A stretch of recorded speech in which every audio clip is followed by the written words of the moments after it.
Soy Pablo Veloso y existe un tarot llamado Whimsical, que es un tarot creado relacionando cada carta del tarot con uno de los tantos cuentos de hadas que existen.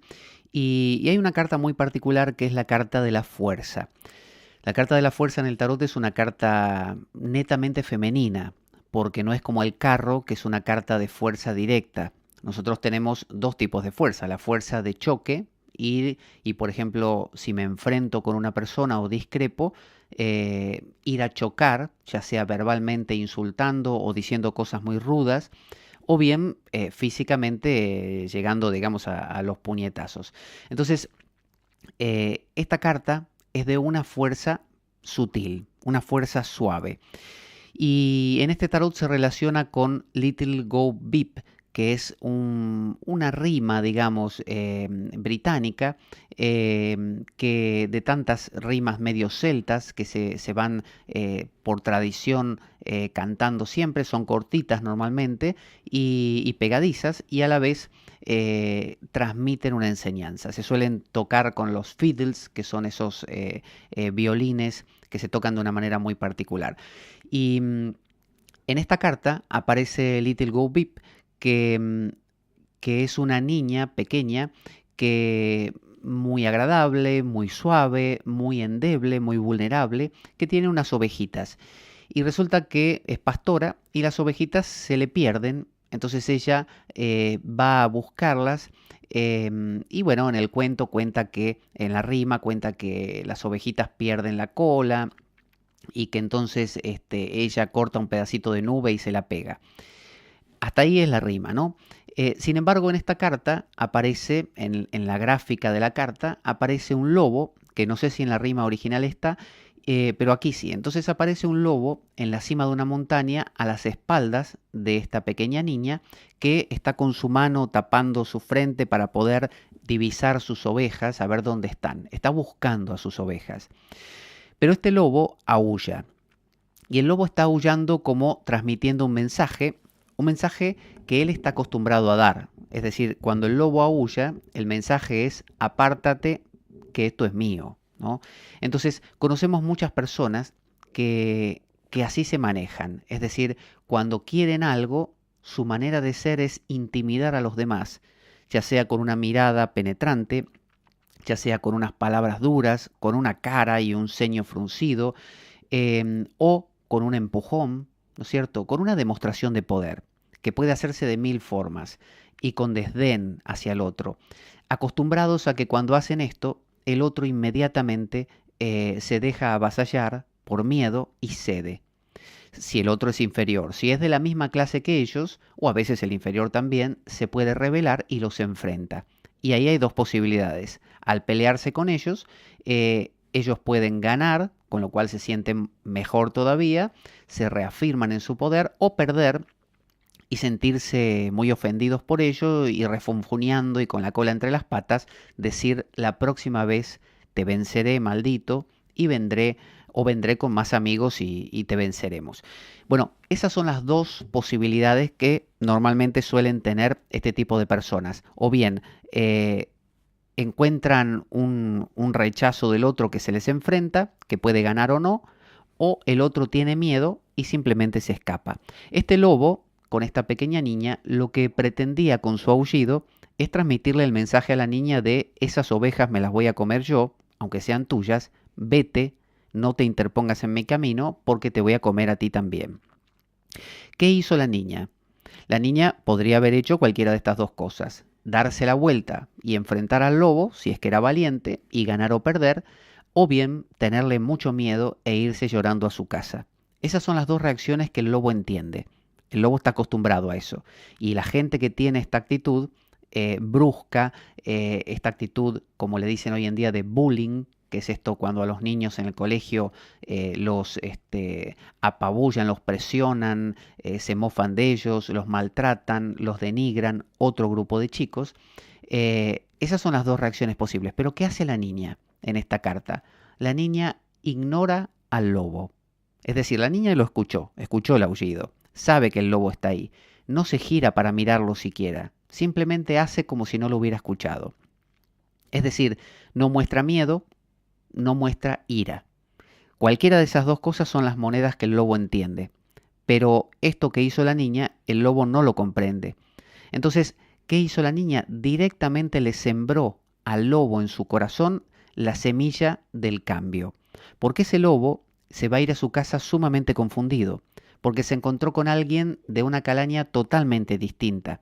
Es decir, esta niña le está sembrando al lobo la semilla de te vencí, soy más poderosa que tú, porque hago algo que tú no puedes, no tienes forma de comprender, no tienes forma de trascender, no tienes forma de lidiar con ello, no tienes las herramientas.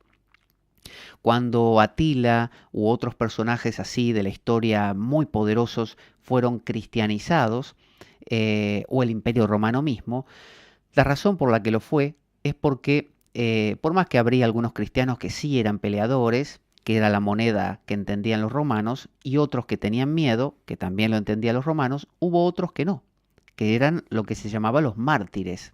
Un mártir, un testigo, alguien que es testigo de su propia convicción, dice, yo atestiguo, yo digo, lo muestro mi convicción. Le decían a los romanos, ¿qué más da? ¿Me quieres matar? Mátame. Yo no voy a adorar al emperador. Pero no les decían, te odio, te vamos a matar, romano, los judíos no adoramos al emperador, como los celotes, por ejemplo, que eran como guerrilleros, como terroristas entre los judíos, contra Roma, ¿no? Como Barrabás, por ejemplo. No. Y que se esperaba que Jesús también en parte hiciera esto, como Mesías que era. Y sin embargo, no. Por otro lado, había otros que tenían miedo y adoraban al emperador por miedo. Bueno, hubo otros, los mártires, que simplemente decían no. Pero no un no con odio. Quizá le decían no al romano y Dios te ama y yo te amo. Y te perdono y Dios te perdona. El romano no lo podía procesar, eso era demasiado, no lo captaba. El romano entendía miedo o enfrentamiento, punto.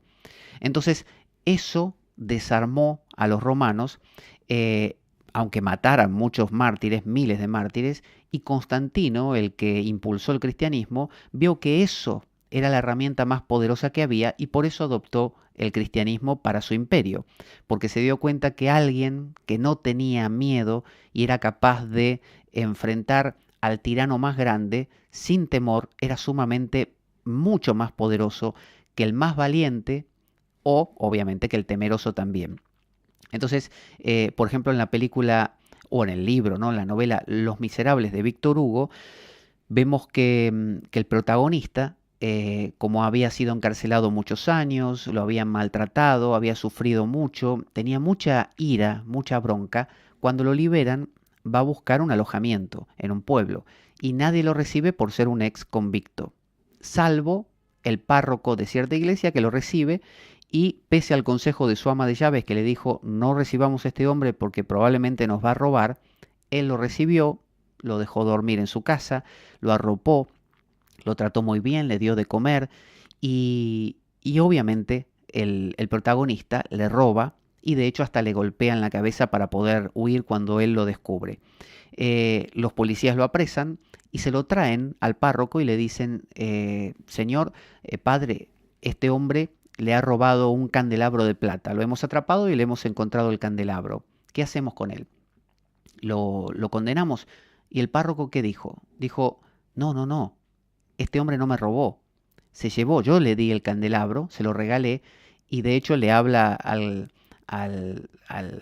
protagonista, al prófugo, y le dice, al cautivo ahora, y le dice, amigo, dice, te llevaste un solo candelabro, yo te regalé los dos, toma, aquí tienes el otro. Entonces, cuando se fueron los policías, le dice al condenado, le dice, vete y con estos dos candelabros haz una vida nueva y diferente. Eso lo partió al medio al tipo, lo partió al medio, porque si el párroco lo hubiera condenado, el tipo estaba acostumbrado, el prófugo, y dice más de lo mismo, ¿te das cuenta? Y su ira no mermaba. Si el párroco hubiera tenido, no sé, miedo, también lo entendía, pero el párroco pasó por encima de todo esto, le regaló, no lo esperaba el otro, no podía entender que alguien le regalase dos candelabros de oro. Y esa consigna de ahora haz algo con tu vida, lo cambió. y el tipo a partir de ahí empezó a hacer una vida distinta, fue otra persona.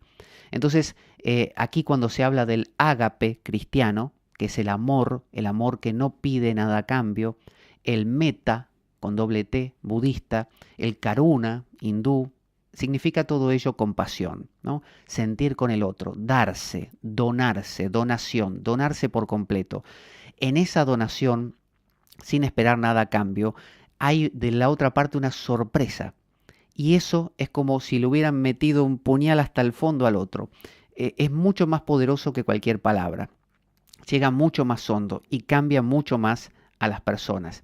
Entonces, esta pequeña niña pastora ese día cambió a este lobo y este lobo seguramente ya no pudo seguir haciendo lo que estaba haciendo. Por eso sepamos que la energía más grande para cambiar al mundo no consiste en enfrentarlo, ni doblegarlo, ni doblegar a los poderosos, porque esos se van a querer vengar mañana, eso ha pasado siempre. No consiste tampoco en agachar la cabeza y dejarnos pisar, consiste simplemente en mantener esa actitud de testigo, mártir, y decir, yo creo en esto. Cuando Alejandro Magno llegó a la India, envió a algunos de sus emisarios para conseguir algún sabio, a él le gustaba mucho eso, que viniera a su corte a enseñarle, y uno de sus emisarios llegó hasta un meditante que estaba en profunda meditación, así que lo despertó y le dijo, mi señor Alejandro te convoca. Y el sadhu hindú le dijo, mira, no me interesa. Entonces el emisario hizo ademán de coger el pomo de su espada y le dijo al mismo tiempo, dice, ¿sabes tú que estás ante alguien que sin pestañear puede cortarte la cabeza? Y el sadhu le dijo, ¿y sabes tú que estás frente a alguien que sin pestañear se la puede dejar cortar? Esa frase del sadhu desarmó por completo al otro. El otro no esperaba eso, esperaría enfrentamiento o miedo. Y lo que encontró fue convicción. Para pensarlo.